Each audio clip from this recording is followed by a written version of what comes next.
It's 8:15, so welcome everybody. My name is Katia McLean. I am the managing principal for Steinberg Hart in San Jose, volunteer with the San Jose Downtown Association and president of the board. Our agenda today includes a presentation with Alexa Arena about Google Downtown West Development Agreement, followed by our guest speaker, Sulma Maciel, director of the city's Office of Racial Equity.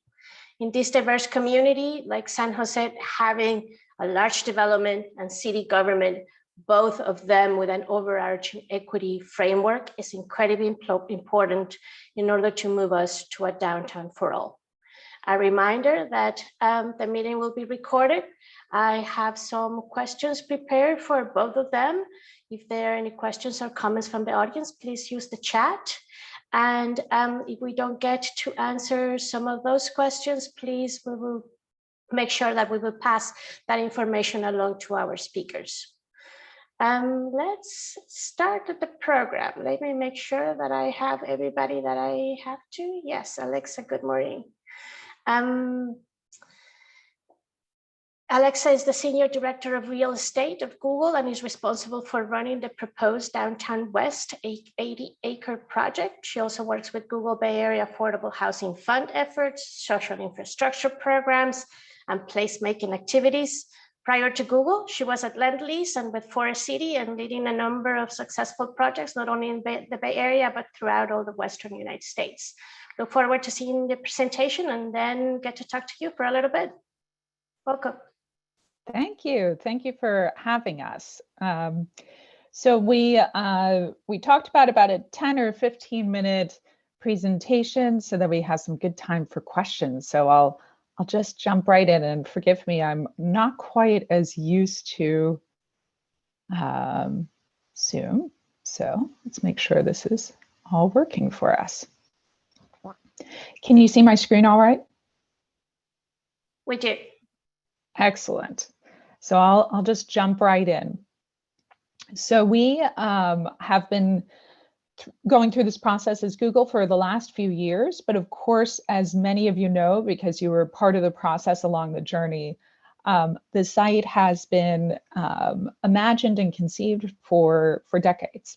So back in 2009, as the launch of the DSAP started and this area of the city became a source of reimagination in terms of what it could be in the future and how it could utilize its position and its proximity to major transit in order to really become something for the next generation of a part of downtown. We watched that process and felt super excited about it. So obviously that feedback has been very much carried forward into this generation of the plan, which is more around obviously a subsection and the execution of that subsection. So in December 2018, the MOU was outlined, which really focused on the major goals from both the city and the community's perspective and our perspective around how we wanted to approach the next phase of implementation of the DSAP vision. And from there, we actually stepped back and asked a series of questions and started our engagement process, which was enormously helpful for us in terms of learning and iterating, which we have to say has been a great process overall within how we've designed and built the framework for the project thus far. That has come to a culmination of last fall. We were able to submit the framework plan, and then most recently, the update to that framework plan, our EIR, and of course the design guidelines and standards, which kind of gets us to where we are today. The release of the DA was coincidentally occurred on Tuesday, and we subsequently will have a series of upcoming meetings, which we'll go through towards the end just to get people an understanding of areas where we can still participate going forward. As we talked about, the area has obviously been, you all conceived it with the city of San Jose for some time of how in the general plan even, this area could support San Jose's growth as a center of innovation and regional employment. And of course, I don't have to tell you all, it was very clearly stated as we came in that part of that goal was to really recalibrate the amount of taxes and property taxes and general fund money per capita that San Jose could reach, as juxtaposed to other parts of the region, which, you know, are about 5 times the amount of that per capita property tax basis. And so, but we also heard in the framework plan stage, and as we engaged, that, you know, though really it was conceived of as a primarily office site, there was a great desire to reimagine that and to think about and embrace the nature of mixed use environments that also acknowledged an extraordinary need for housing in the region. And that opportunity came with the increase in the OEI heights, where we could take a lot of the increased capacity and utilize greater density on the site in order to free up space for housing and for what we call in the purple, and you'll see in the green, active uses and open space, the public realm, which really gives us a much different type of outcome.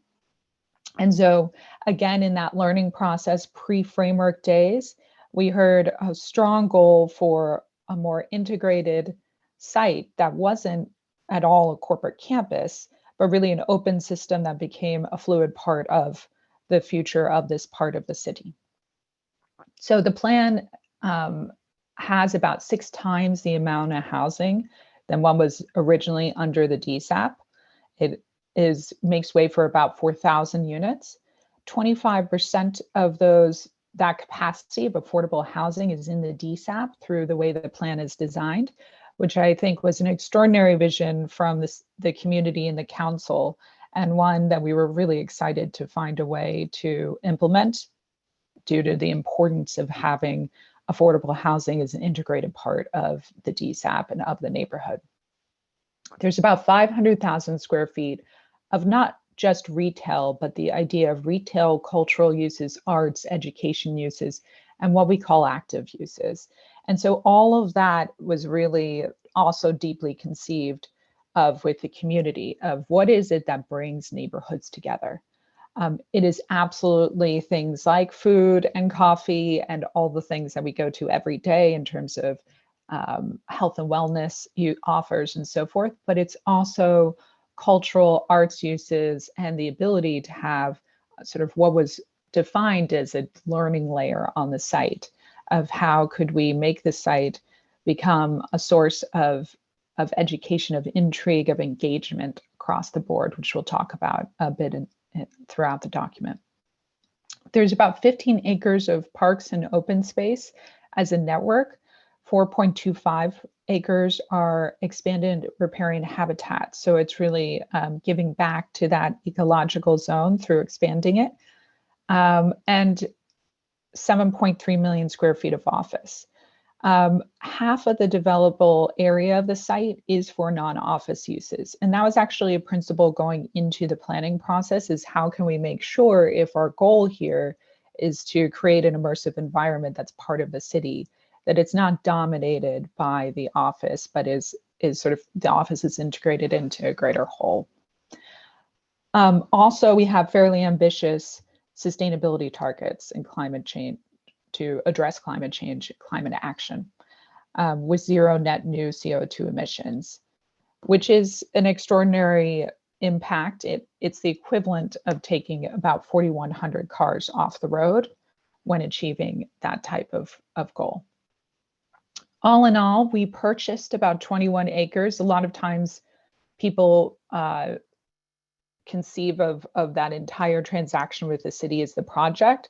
The project itself is about 80 acres. So 21 acres was purchased from the city and the county. About 30 acres is allocated back for residential and public serving uses, which really shows the transformation of that integrated plan. We often talk about that as really San Jose envisioning the next generation of how downtown should work.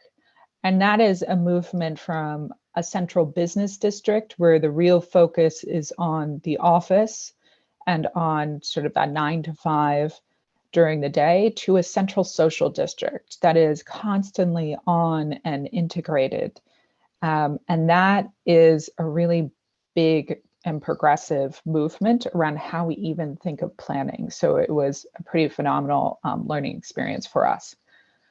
We likewise, when we came out with the framework plan, really thought of Google as, and wanted to commit to Google as here for the long haul. So the way we think and the way we plan and forecast isn't over a 5-year trajectory, which sometimes can be the subject of capital cycles. It's really about how do we show up and integrate into this neighborhood and contribute to it for the mutual benefit of how this area progresses. And that really came through in a spirit which we talked a lot about of better together, which you'll see show up in our project features of we committed to the idea of we're not just going to look at transactionally what are the community benefits, we're going to also look at what are the things that are a win-win for us and how can we integrate those things into the project in an articulate manner. We also obviously have been subject to a cycle that's gone through COVID and other major changes. So we recognize that there's some generational opportunities that we can confront around, and challenges we can confront around climate change and around equity issues. And so we needed to really also think about how can we, as a collective whole with the city and with the community, think of this site in that long-term way as a social and ecological paradigm shift. And what we mean by that is that we absolutely knew that the site has to represent the values and that creativity that makes San Jose who it is, which you'll see is part of that active use narrative. But it also needs to really lean into the pieces around net zero that I talked about, district systems, the ability to find a different way to build sustainably and to allow for a different type of future of the way that we can grow. And also to have a really big ecological and natural component to it, because we need that connection. And we can see that now more than ever in terms of being in the conditions of COVID. So altogether, the Downtown West Open Space Network covers about 20% of the project area. And it gives these opportunities of great urbanism and immersive ecology. And that juxtaposition is extremely important. We talked about a smarter, greener way forward with net zero, but also with the mobility infrastructure. San Jose has been an extraordinary leader in how we think about transformations in our street networks, in the way we think of proximity to transit, in the way the movement can happen. And so we have added to that network substantially in the way we think of this project and leaned into it. We also talk a lot about and think a lot about the 15-minute city. And this was really from great contributions and conversations that we had with the surrounding neighborhoods that were saying, we want to make sure this is a place that we're invited to, that is the destination on the weekend, that has events and programming, that has all those elements that we need within that 15-minute walk, and doesn't feel like, a different part of the neighborhood, but a continuation of it. And so we've really planned with that in mind. We also very much acknowledge that, at the end of the day, Google, this is a very big project, and we have to think not just of those impacts on a neighborhood level, meaning the walkable level, but also the impacts of how this project transforms the city. And so our goal is that it actually helps root what is already great about the city, but to do that and to give people access to the opportunities it provides, we very much had to think of that component of inclusion and equity, and how can we design that? And we have to give massive credit to the equity organizations who partnered with us to really think through that and educated us a lot around how to best achieve that goal. We did a several-month, or actually probably more like a 6-month immersive process with them to really co-create what is a new type of fund that allows for the implementation of stabilization opportunities, education, jobs access, but puts all that decision making and infrastructure in the hands of those who are experiencing the impacts and those who do this work day to day, so that we can really find new models for how that functions. So oftentimes, what we think about is that sort of transaction of public benefits versus this idea of building these systems of communication and learning and organizational infrastructure to have those right set of partners to make something live in the long term. And this fund structure allows us to do that through having an ecosystem of partners to consistently tap into.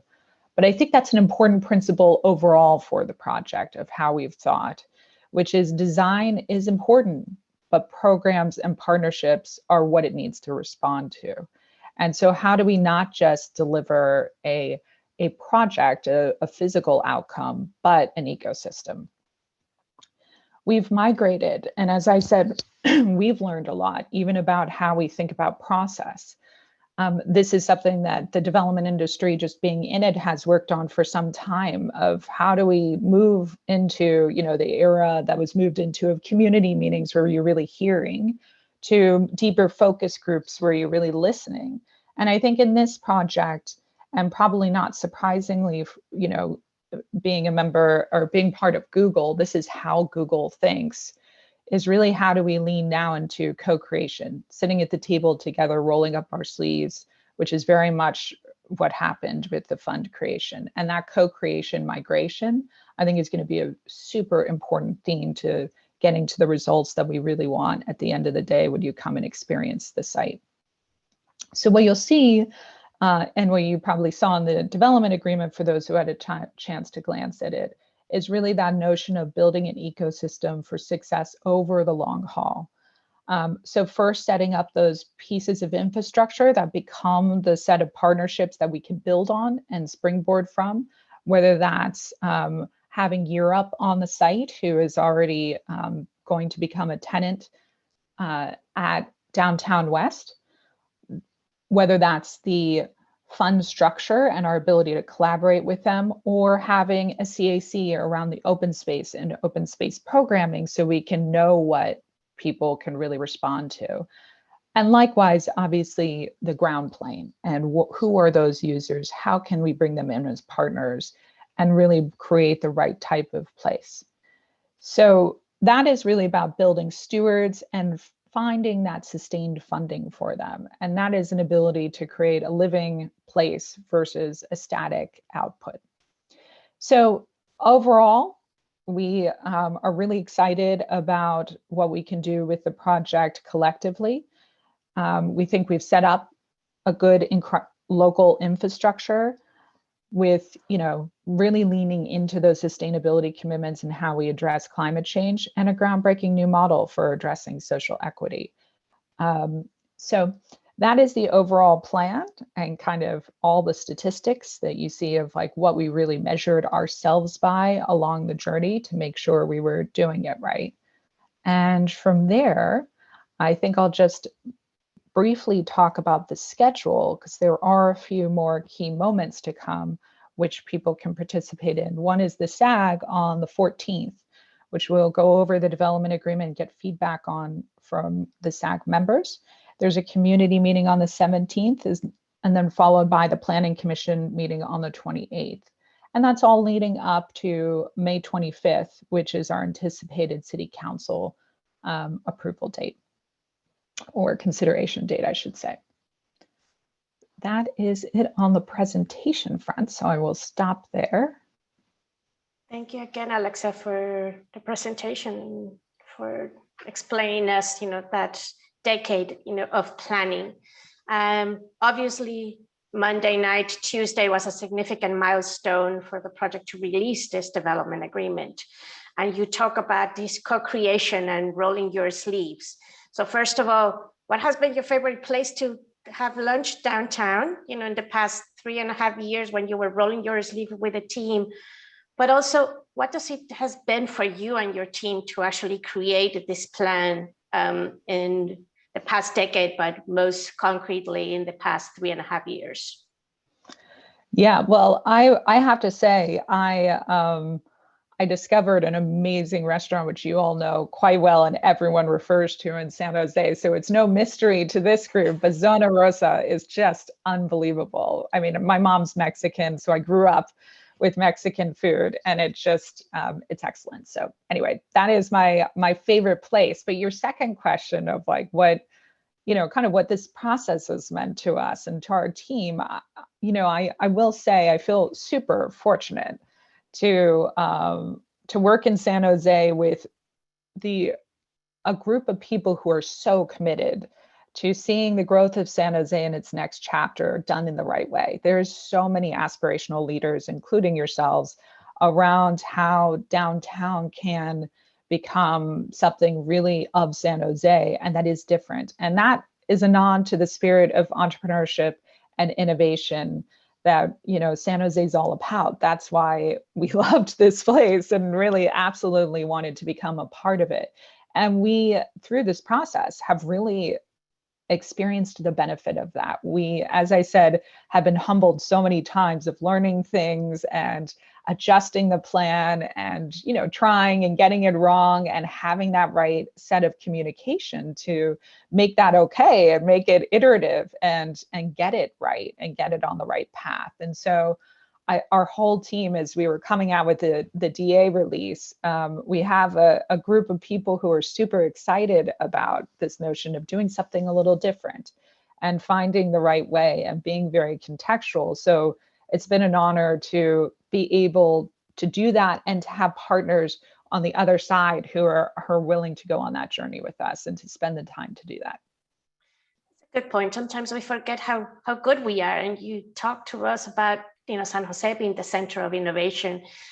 Google as a global company is expanding to major cities, New York, Toronto, and all of a sudden putting San Jose in the map it's great for us. So expand a little bit more on why San Jose. What do you see in San Jose that maybe sometimes we forget? And what are the opportunities of this location that you didn't see anywhere else? Yeah, well, there's two levels of it. There's the more practical level or concrete level, if you will, of the physical infrastructure, particularly of Diridon Station, is unprecedented.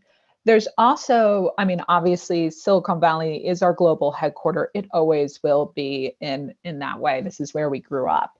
And so from our perspective, there's this great ability to add to it a place where we can become a meaningful neighbor of what is an incredibly culturally rich and diverse city. And that to us is extraordinarily exciting.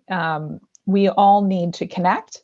We all need to have really relevant social cohesion with one another. And it is so much better to be able to do that in the middle of San Jose with the type of culture of, as we said, entrepreneurship, innovation, creativity that is what San Jose is about. And so for us, it was very, it was a multitude of choices. It was the idea of really changing, or adding and diversifying, I should say, to the way that we work by having a more transit-friendly urban environment, and more importantly, by really embracing this sense of how San Jose's culture really matches some of the aspirations of who Google is and how we could be great neighbors together.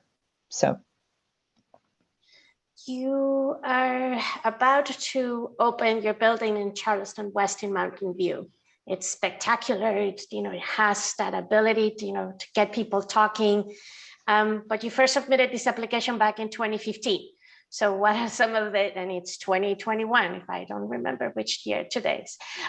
What are some of those lessons learned from the project that may help you with Downtown West? And did any of that influence the DEA with the CD?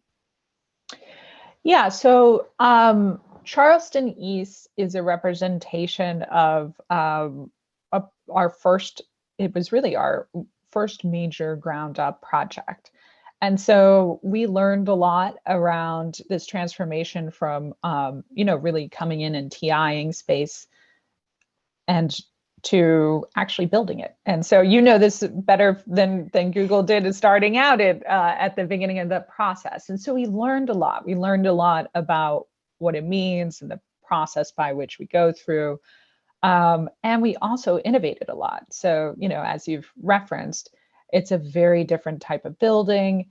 It sustainability goals were really next level for a building like that. And so it took more time. So we do, but also these buildings and the processes of building it out takes time. And so we, overnight, you won't see 80 acres, of course, implemented on the site. There's careful planning and consideration that allows all of that to play out in the right type of way. And so you can't rush it too much. So it will take a couple of years. It's typical to take a couple of years of design and infrastructure before you really see vertical buildings starting to mature and come out the ground. So that's surely not unusual, especially for something of this scale. And you talk a little bit about TI. TI is a tenant improvement, so reusing an existing building. So what is there a strategy of using existing buildings versus building new? And are you looking at some innovation construction techniques like CLT, 3D printing, modular? Is Google thinking about a new building technology that I'm not aware of? So CLT is something we are actively using and building in one of our projects in Sunnyvale. It is a great opportunity not only to have a more sustainable footprint on the environment and to build in a different type of way, as you know, but also to create the type of physical environment that is warmer, that gives a sense of nature. It's very appropriate for a site like Downtown West because it is that urban but natural and this transformation of density in a way that can be done really well. And so we're excited about that. The digital fabrication world, as you know, is exploding. And so we not surprisingly hear a lot about it and in areas participate in its future of how we can think about tighter timelines going into that upfront planning and less impact as the building goes up and into the ground. And for those who don't know, digital fabrication and digital, the way forward of how can you digitize that planning process and the iteration within it in order to create much stronger process improvements and potentially even think about how some of that streamlines the construction process is something that I think is an industry-wide topic, and we very much follow alongside our cohorts.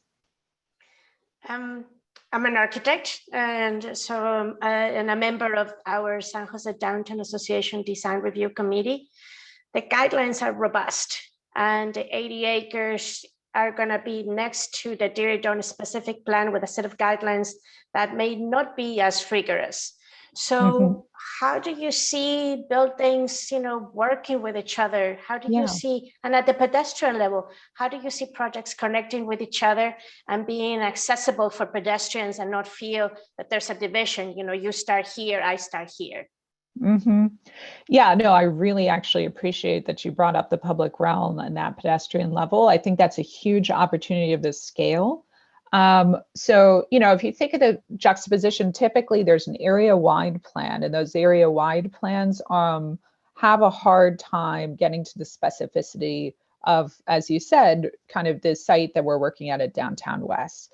And then you have the building scale, which is highly specific. And so the design guidelines are this in between, because if we went out and designed the whole site, we probably would have gotten something that we heard from the neighbors in the community. That's not what we want, which is we want a diverse, authentic environment that's not looking like it's all from one hand, that's responsive and contextual.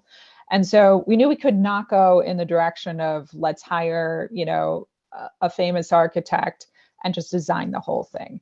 And likewise, we didn't want to go with a lighter level specificity because we had the opportunity to talk about relationships and to manifest the vision that we have heard and co-created with so many people around a ground and a public realm that is very much of San Jose. And so to do that, we've really built, as you said, these design guidelines, which help create overall ideation around the basic principles and the basic framework and the intent of each open space and its relationship to the ground and so forth, but also go into each building. How should, for instance, our buildings towards the center of the site along the meander respond to the type of program we're after on the ground floor and grow up from that and be contextual to that? How should the facade treatment relate to the building across the street, which is the historic building that Tyco is presently in, of a brick building, and how does that juxtaposition work?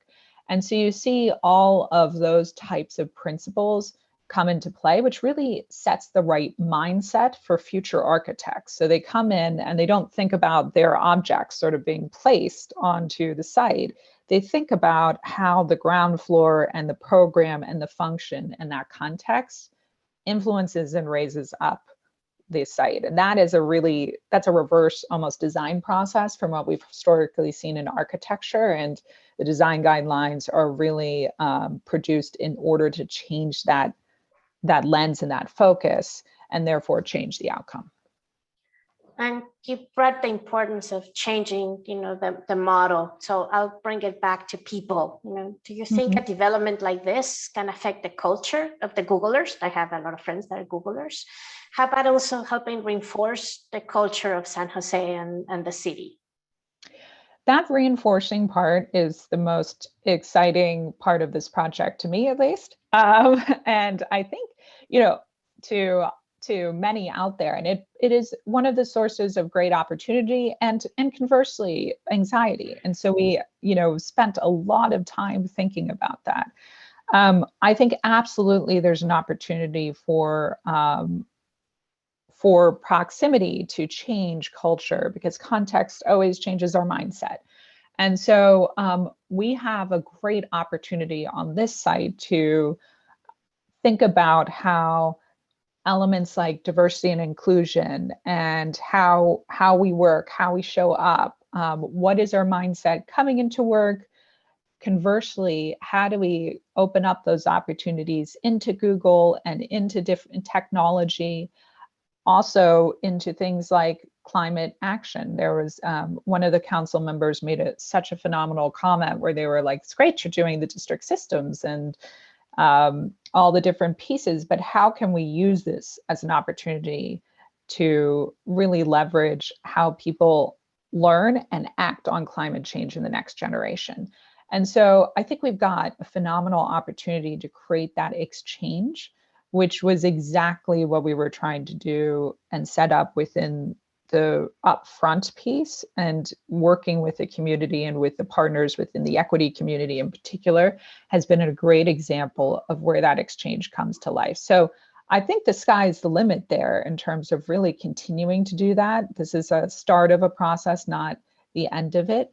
And so we need to keep working on that and leaning into that opportunity. Since you mentioned equity, my last two questions, one is about affordable housing and the other one would be about small businesses. But let's talk about affordable housing. Can you talk about what does it mean to actually work in a project, and how does the city and Google come to an agreement on the distribution, inclusion, development, of this affordable housing piece? Yeah, sure. I wish I had a map I could bring up for you, but the affordable housing piece, we worked with the city on a plan of how do you both balance the ability for the city to utilize outside resources. You had mentioned the county or Measure A, in order to get to very low income levels, which is a really important priority for the city. And create an integrated plan so that it all feels very much like one cohesive neighborhood. And so what we've done is we have a combination approach of 5% of the affordable housing units for more of the 100% AMI, that middle income band, is integrated into the buildings and built through the market rate housing. that's because there is no subsidy for those uses. They are what they are in terms of that market rate component. And so those will be spread out. Then we took sites that were strategically placed, both for reducing their height. And so most of our sites are high rise. High rise is really hard to finance and to build for affordable housing developers. So we said, where are the right sites to start to step down, whether it's to open spaces, to neighborhoods, and how do we make sure that they're spread across the project versus sort of consolidated in one piece? And so we found those sites together and identified the 3 sites, 2 of which can more immediately in terms of their zoning with Downtown West become more of a mid-rise product for affordable housing, and 1 in the farther north that with the DSAP can do the same. And those sites get dedicated to the city in order to bring to nonprofit or affordable housing developers and be able to utilize the commercial linkage fees and additional enhanced fees from the site in order to build to kind of that 60% target of the traditional low AMIs, and then they can enhance that by bringing in as outside components to get to very low targets as well. And we think that's a great opportunity within these sites for a variety of reasons, not the least of which is it's so important to have mixed income neighborhoods, and it allows for the ability programmatically for things like the job training components and so forth to kick in and aggregate with those units in order to give people opportunities to grow up the job ladder to increase their income and stabilize households. I should also mention that the northern site is released right after our final approvals, about 120 days after, and it's right adjacent to the Life Moves site as well, which is homeless housing. And so there's a nice opportunity to actually collaborate with Life Moves and see if there's a larger strategy around both sheltered housing to the very low income housing up through low and up through middle. So you really see this continuum of income levels within the overall site plan. And my last question is about small businesses, and maybe relates a little bit also on where do you place them? How did they start integrating with the community? But of course, with a lot of our members being small businesses, one of our key priorities as the San Jose Downtown Association is to lift them up. So what is the DA doing in terms of this overall equity focus and helping small business resiliency and entrepreneurship? How are you incorporating those elements either in the DA or in the actual plan? So the small business component to us is extraordinarily, if you think of like kind of just stepping back to what is the opportunity of this site for us? This is one of those areas where there's complete synergy around what we really can experience out of this site and what small businesses bring to cities, which is enormously important and valuable. And I think we all need to double down on this, given COVID and given our need to really regenerate this space in an interesting way. And so we're extremely excited to start that work as we start our first phase and really partner towards a better and more resilient way to help small businesses and small retailers makes Downtown West a home. And so there's everything from how do you design the ground plane, how do you make sure the proximity is central to open spaces, different resources, making sure there's intimacy and the right scale of retail and small business use, understanding how to cluster that in a really interesting way. And then there's also the process of doing the same thing we've done with the equity community, which is really going out there and partnering with the small business community to sort through and reimagine the ground plane together. And likewise, to look at creative financing structures and to think about, we certainly don't need to make money off our ground plane. Our goal is to create the right place. And that place outcome is far more important to us than getting another dollar on our rent. And so really it's about the contribution to the whole and to the whole of the community that we're going to care about as we think about what small businesses to bring in and how we can help support them. There's also many different, the sky's the limit. We can think of interesting crowdfunding models where, there's sort of micro investments in local entrepreneurs. We can think of absolutely how artist space or small kiosks or different rotating art and programmatic contributions in lieu of rent. All of those things are going to come into play as we really think about how to get this ground right and how to make it of San Jose. And thank you for talking about that ground plane. And with that is where are you going to start and when are you going to start? Yeah, so we are going to start likely closer to the area that is called the Meandered. So I'm trying to think of it's just south of the station.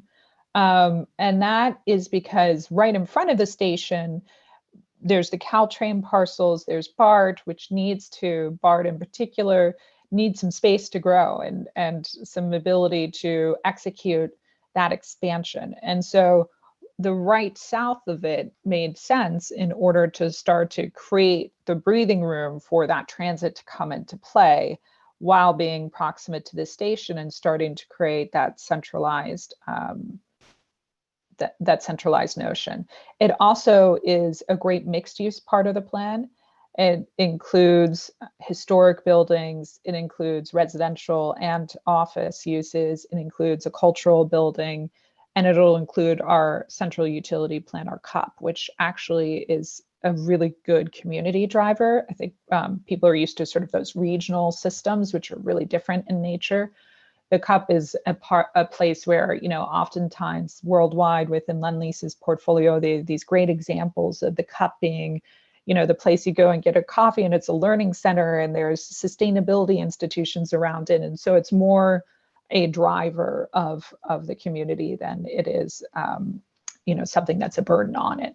So we're really excited about that first phase and, hope to get through this process so we can really get started on it. But I think it'll provide that right mix of open space and place that we need.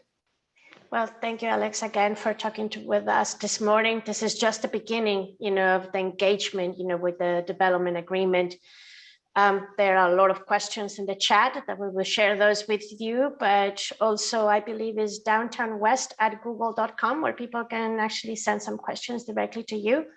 And Yep. You share what are the upcoming meetings. So if there's anything else, thank you again for talking to us this morning. Thank you. Take care. Bye.